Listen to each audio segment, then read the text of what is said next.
Hello friends, मैं अपराजिता शर्मा आप सबका स्वागत करती हूँ आपके अपने चैनल एडेक्सी क्लासेस में। और आज हम पढ़ने जा रहे हैं अपना पहला टॉपिक, इंट्रोडक्शन ऑफ एनपीओ। ये एक बहुत ही इंपॉर्टेंट टॉपिक है फॉर क्लास 12 बिकॉज ये कवर करता है अप टू 10 मार्क्स। ठीक है, तो आज की पहली good news about this video is that कि आपको इस वीडियो में से ऐसी कोई चीज़ नहीं है जिसको मगअप करके रखना है, याद करके रखना है। ये सिंपल वीडियो है just to create a framework on your mind कि एनपीओ क्या है, ये कैसे काम करता है, इससे क्या बेसिक फीचर्स हैं, हम यही सब पढ़ने जा रहे हैं बस ये समझने के लिए कि एनपीओ क्या है। इट्स वेरी इंपॉर्टेंट कि अगर किसी चीज़ को समझना है कि आगे बढ़ना है तो बहुत ज़रूरी है कि हमारे दिमाग में क्लियर कट फ्रेमवर्क हो। भाई ये चीज़ ऐसी है, यहाँ से पैसा आता है, यहाँ जाता है। आप अपना मनी को कितने आसानी से मैनेज कर लेते हैं क्योंकि आपको पता है यहाँ से मेरी पॉकेट मनी आती है, मैं यहाँ खर्च करता हूँ, मुझे इतना बचाना है, राइट। क्योंकि आपको पूरा फ्लो ऑफ प्रोसेस से पता है। तो इसी तरह हम एनपीओ का भी फ्लो ऑफ प्रोसेस देखेंगे कि कहाँ से फंड आता है, कहाँ पे खर्च करते हैं। ठीक है, तो apart from that let's start करते हैं। सबसे पहला क्वेश्चन तो हमारे दिमाग में यही आता है कि भाई एनपीओ क्या है, भला क्या है एनपीओ।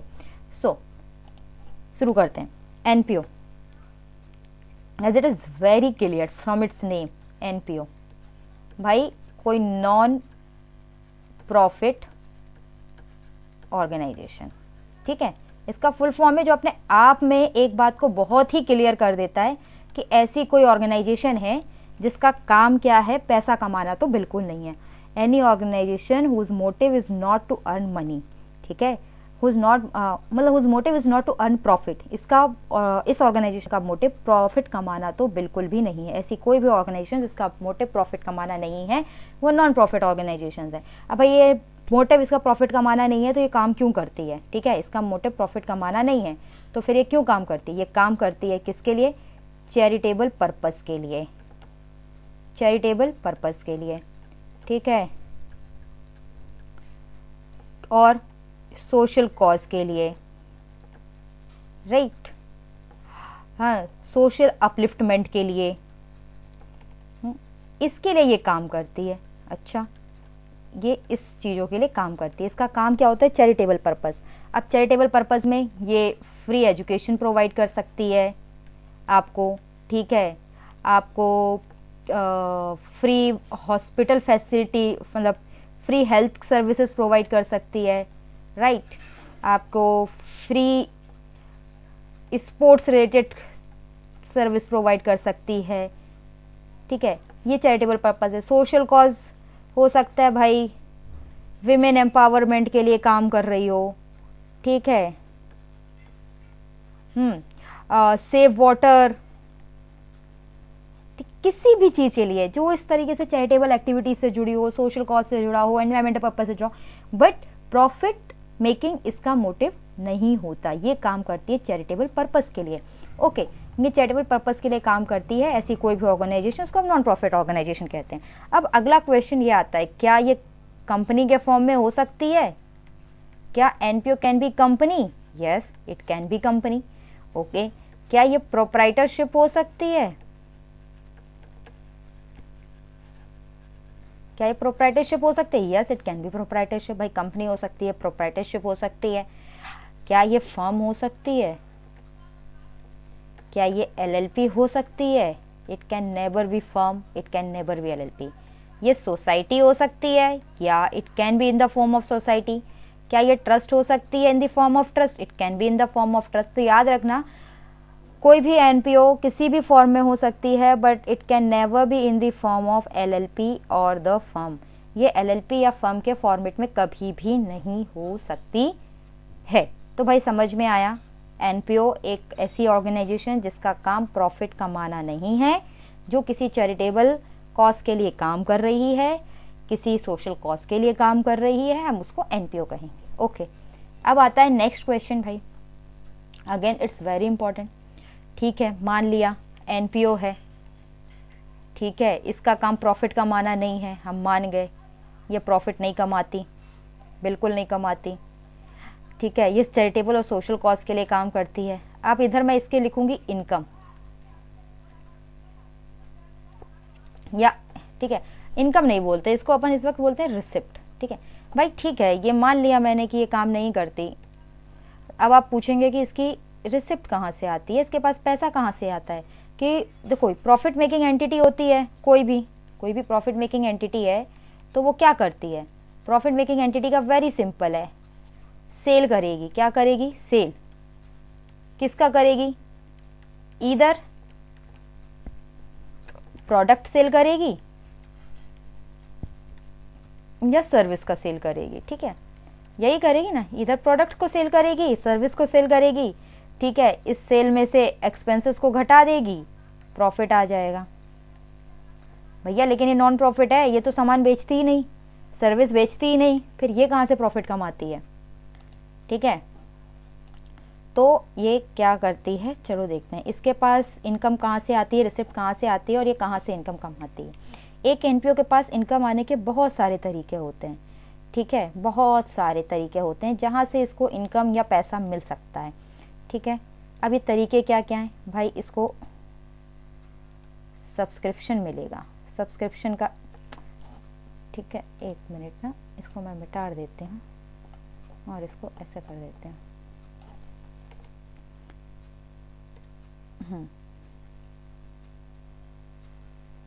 ओके, इसको कहाँ से इनकम होगी, सब्सक्रिप्शन से इनकम होगी। ओके, इसको कहाँ से इनकम होगी, इसको डोनेशन से इनकम होगी। इसको और कहाँ से इनकम होगी, इसको लीगेसी से इनकम होगी। ठीक है, इसको और कहाँ से इनकम होगी, इसको एडमिशन फी से इनकम होगी। ओके, सब्सक्रिप्शन मिलेगा, डोनेशन मिलेगा, लीगेसी फ़ी मिलेगी, एडमिशन फ़ी मिलेगी, इसको इनकम होगी। मेंबरशिप फ़ी से इनकम होगी। ठीक है, यहाँ से इसको इनकम होगी। एक्सपेंस क्या करेगी भैया, रेंट देगी। ठीक है, आपके क्या कहते, इलेक्ट्रिसिटी का बिल देगी। ठीक है, एक्सपेंसेस तो जनरली होते हैं जैसे कि किसी प्रॉफिट मेकिंग में होते हैं, सैलरी देगी। ओके, वेजेस देगी। ठीक है, और आपका अदर एक्सपेंसेस भी बहुत सारे इसके पास रहते हैं। ठीक है, इसी तरह के ये बहुत सारे एक्सपेंसेस देगी। यह तो बहुत ही नॉर्मल है, जैसे किसी ट्रेडिंग एंटिटी में एक्सपेंसेस होते हैं। ठीक है, किसी ट्रेडिंग एंटिटी में होते हैं, नॉर्मल ट्रेडिंग जो एंटिटी होती हैं उनमें जो एक्सपेंसेस होते हैं, उसी तरह के सारे एक्सपेंसेस ये भी इंकर करेगी। तो दैट इज़ वेरी कॉमन जो कि होते हैं। बात हमें जो समझने की है वो है इसके रिसिप्ट की, कि इसको जो रिसिप्ट होती है वो किस किस तरीके से होती है, कहाँ कहाँ से होती है। ठीक है, और ये क्या है, हमें अगर कोई टर्म समझने हैं तो वो ये हैं, मेंबरशिप फ़ी, सब्सक्रिप्शन, डोनेशन, लीगेसीज, एडमिशन फ़ी। अब देखो एनपीओ अलग अलग तरह के फॉर्मेट में होते हैं ना। एनपीओ स्कूल भी हो सकता है, राइट, एनपीओ हॉस्पिटल भी हो सकता है, एनपीओ क्लब भी हो सकता है, एनपीओ ट्रस्ट भी हो सकता है किसी भी तरह का, चाहे वो चैरिटेबल हो या नॉन चैरिटेबल हो। तो कोई ज़रूरी नहीं है कि ये सारे फॉर्म्स की इनकम इन सभी तरह को हो। जैसे कि भाई क्लब है तो सब्सक्रिप्शन फीस मिलेगी, ठीक है, राइट, लेकिन स्कूल में आपको सब्सक्रिप्शन फीस देखने को नहीं मिलेगी, राइट। स्कूल में आपको क्या फीस मिलेगी, स्कूल में आपको देखने को मिलेगी एडमिशन फीस। ओके, इस डोनेशंस आपको हर किसी में देखने को मिलेगा, चाहे वो स्कूल हो, हॉस्पिटल हो, क्लब हो, ट्रस्ट हो, किसी में भी हो, आपको डोनेशन हर किसी में देखने को मिलेगा, राइट। खिचड़ी बन गया, हटा देती हूँ। तो ज़रूरी नहीं है सारी तरह की इनकम की, मतलब मेंबरशिप फ़ीस आपको सब में देखने को मिले। स्कूल में मेंबरशिप फ़ी नहीं होती, स्कूल में एडमिशन फ़ी होती है, ठीक है।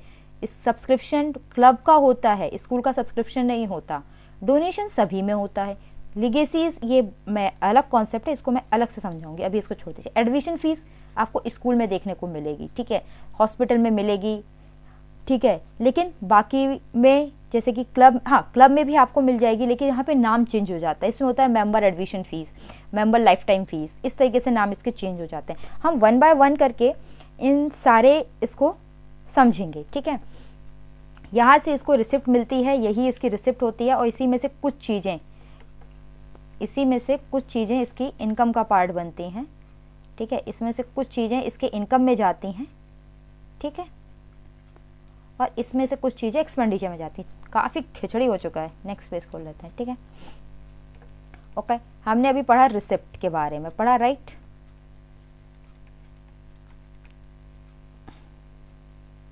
और हमने पढ़ा पेमेंट के बारे में, राइट। इसी रिसिप्ट में से अमाउंट निकल के किस में जाता है, इनकम में, और इसमें से जाता है पेमेंट से एक्सपेंडिचर में। अब सवाल ये आता है कि भाई कि रिसिप्ट एंड पेमेंट में से कौन सा अमाउंट उठ के इनकम में जाता है और कौन सा अमाउंट उठ के एक्सपेंडिचर में जाता है, राइट। तो हम इसको अपने नेक्स्ट वीडियो में समझेंगे जब हम रिसिप्ट एंड पेमेंट अकाउंट या इनकम एंड एक्सपेंडिचर अमाउंट समझ रहे होंगे। हमारा मोटिव फिलहाल एनपीओ की बेसिक ऑपरेटिंग को समझना है। तो हमने ये समझ लिया कि एनपीओ को कहाँ से रिसिप्ट आती है, कहाँ से वो कहाँ वो पेमेंट करता है, क्या उसकी इनकम होती है, क्या एक्सपेंडिचर होती है। रहे बाकी के जो टर्म्स होते हैं जैसे कि सब्सक्रिप्शन है, एडमिशन फ़ी है, लीगेसीज है, डोनेशंस हैं, डोनेशन भी स्पेशल डोनेशन है, जनरल डोनेशन है, हम इन सारे टर्म्स को ब्रीफ में समझेंगे। बट वो मोटिव मेरा अभी इस टॉपिक में कवर करना नहीं है। मेरा इस टॉपिक में जो मोटिव है कवर करना वो एनपीओ की वर्किंग को कवर करना है। तो हमने ये समझा कि एनपीओ क्या होता है, हमने ये समझा कि एनपीओ की रिसिप्ट कहाँ से आती है, वो पेमेंट किस किन चीज़ों को करता है। ठीक है, हमने ये जाना कि इसी रिसिप्ट एंड पेमेंट्स अकाउंट से हम इनकम एंड एक्सपेंडिचर में आते हैं, और यही रिसिप्ट एंड पेमेंट अकाउंट जो हमारा होता है, ठीक है, रिसिप्ट एंड पेमेंट अकाउंट जो हमारा होता है यही हमारा बेस बनता है बैलेंस शीट को बनाने का। ठीक है, लेकिन रिसिप्ट एंड पेमेंट में से उठ के कौन से अमाउंट बैलेंस शीट में जाते हैं, कौन से नहीं जाते, ये भी हमारा जो अलग टॉपिक होगा हम उसमें इसको डिस्कस करेंगे।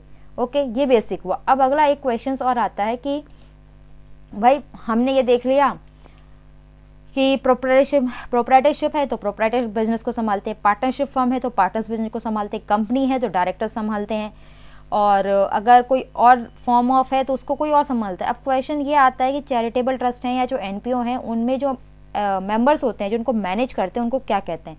तो मैं बता दूं, क्योंकि आपके पास एक चांसेस हैं पेपर जो होगा वो आपका सब्जेक्टिव भी हो सकता है, और ओमिक्रॉन फिर से फैल रहा है, मे बी आपका पेपर ऑब्जेक्टिव या एमसीक्यू बेस्ड भी हो सकता है, जैसा कि सीबीएसई ने गाइडलाइंस निकाली थी। ये डिपेंड करता है कि क्या हालात रहते हैं हमारे पैंडेमिक के। सो हमें छोटी छोटी चीज़ों का पता होना बहुत ज़रूरी है कि वो 1 मार्क ऑफ एमसीक्यू में क्वेश्चन बन सकता है कि जो मैनेजिंग कमेटी होती है या जो मैनेज करती है किसी एनपीओ को उसको हम क्या कहते हैं।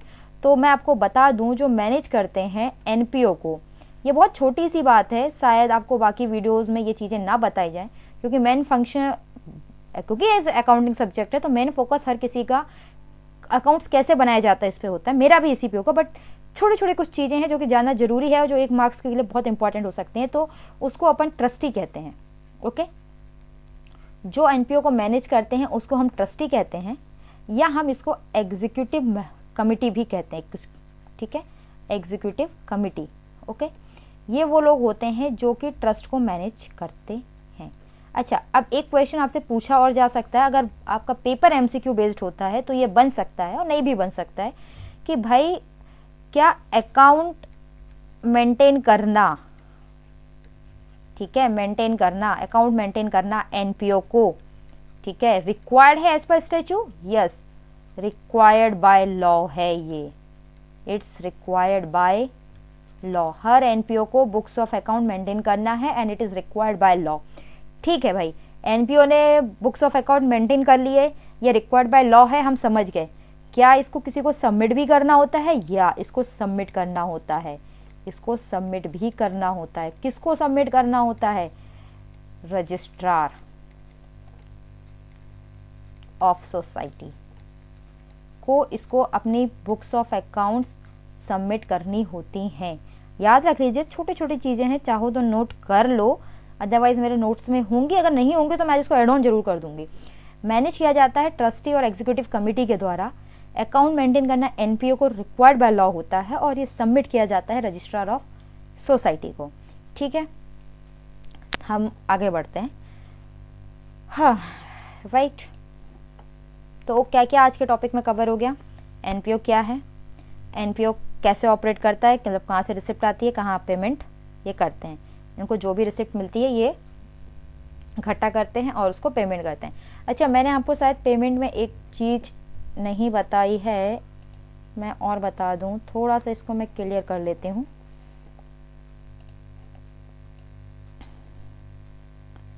ठीक है।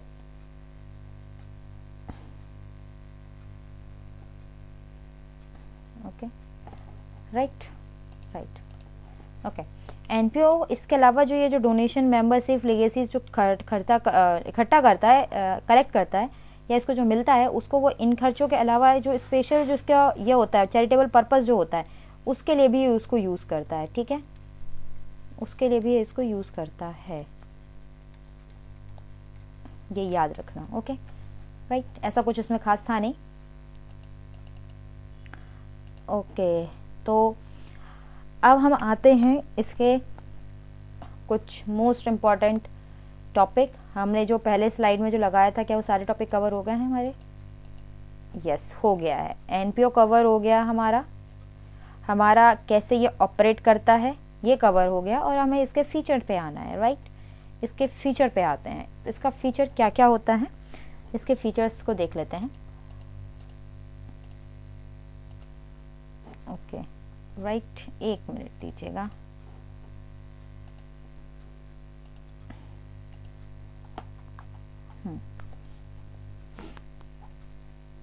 देखो, तो इसके फीचर बहुत आसान है याद करना।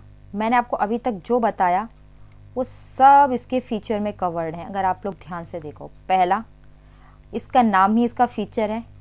मोटिव इसका क्या है? Non profit making.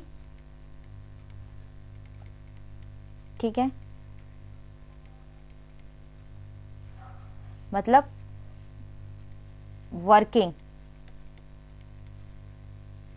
For benefit of society, ये इसका पहला और इम्पॉर्टेंट ये है, बेनिफिट है। ठीक है, मोटिव है। दूसरा, अगर हम इसका फीचर देखें तो क्या है? मैनेज्ड बाय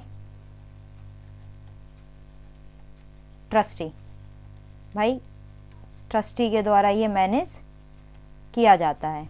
ओके, थर्ड, इसकी मेन सोर्स ऑफ इनकम क्या होती है? सेल होती है, टोटल टर्नओवर होता है, रेवेन्यू होता है, सेल ऑफ सर्विस? नो, इसका मेन इनकम होता है डोनेशन। मतलब मैं इसको ऐसे कर दूं, ओके, इसमें मैंने हाईलाइट किया, पहला टॉपिक हुआ इस फीचर में इसका motive, working for the benefit of society, managed by trustee, और यहाँ पे इसकी इनकम का जो मेन सोर्स होता है, इनकम का जो मेन सोर्स होता है दैट इज डोनेशन। ठीक है, दैट इज सब्सक्रिप्शन। ठीक, एडमिशन फी, मतलब आपने जो पढ़ा वही है सब कुछ। ठीक, ये इसके फीचर हैं। ओके, अगला,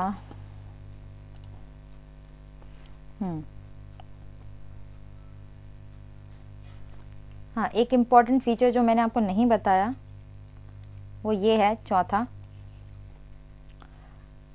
प्रॉफिट। हाँ, प्रॉफिट जो होता है नॉट डिस्ट्रीब्यूटेड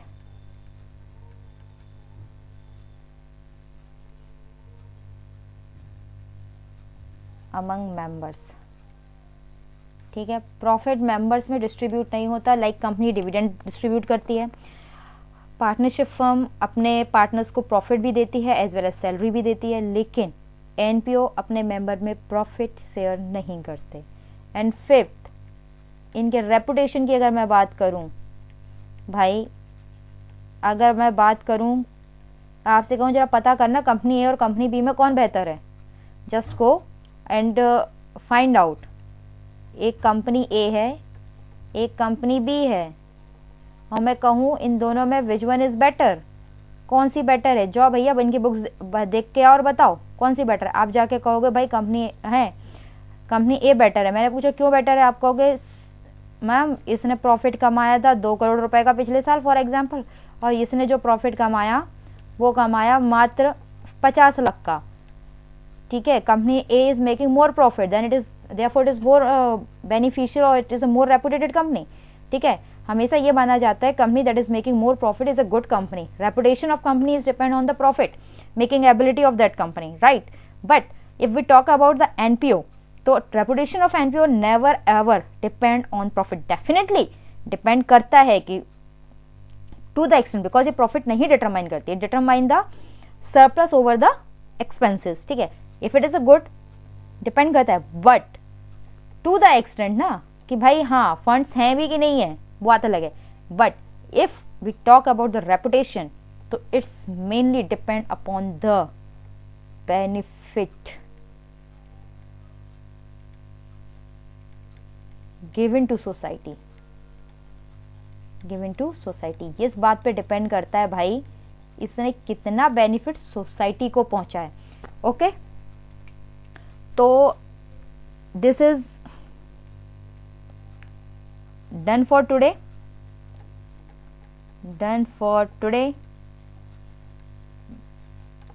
मैंने कहा था आज के टॉपिक में ऐसा कुछ भी नहीं है जो आपको मगअप करना पड़े. ये जस्ट एक छोटा सा वीडियो था आपके दिमाग में एनपीओ को क्या है, कैसे काम करता है ये बताने के लिए. तो मैंने आपको बता दिया. मैं आपको इसको क्विक एक बार रिवाइज करवा देती हूँ. ठीक है, इंट्रोडक्शन ऑफ एनपीओ में हमारा पहला पॉइंट जो हम कवर करने वाले थे वो था व्हाट इज एनपीओ. तो हमने पता किया एनपीओ क्या होता है. NPO is any entity the motive of which, any entity जिसका मोटिव प्रॉफिट कमाना नहीं है वो एनपीओ कहलाता है, राइट. हमने ये पढ़ लिया कैसे ऑपरेट करती है भाई. इसको रिसिप्ट मिलती है in the form of subscription, donation, legacies, admission fees, membership fees, entrance fees and blah blah blah, बहुत सारी इसमें इसको मिलती है. ठीक है, एंड एटसेट्रा. तो वो जो मिलती है इसको वो यूज़ करती है फॉर द चैरिटेबल पर्पस और फॉर अदर एक्सपेंसेस. इस तरीके से इसको इनकम आती है, ये उसे खर्च करती है और ये करती है, राइट. इस तरीके से ऑपरेट करती है. उसके बाद इसके फीचर्स क्या हैं.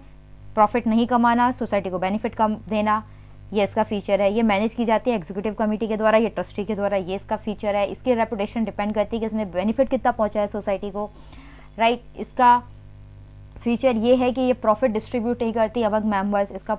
ठीक है, लाइक अदर कंपनीज ये प्रॉफिट डिस्ट्रीब्यूट नहीं करती. एंड शायद मैं इसका एक और बेनिफिट जो है वो ये है, इनका मेन सोर्स ऑफ इनकम जो होता है वो डोनेशन, सब्सक्रिप्शन और एडमिशन फीस होता है. ये इसके इंपॉर्टेंट फीचर्स हैं. तो thank you for the day. I hope you will like the video. If you like, please subscribe the channel, and I will upload the notes of this chapter by today. Please go through that and give your valuable comment to me. It will be beneficial for me as well as to you. If any one of you want to take offline classes, you may go in about section or the description, link is provided and you may make inquiry from that. Okay, thank you. आपका दिन सुरक्षित रहे, आप घर रहें, सुरक्षित रहें. धन्यवाद. आपका दिन मंगलमय हो.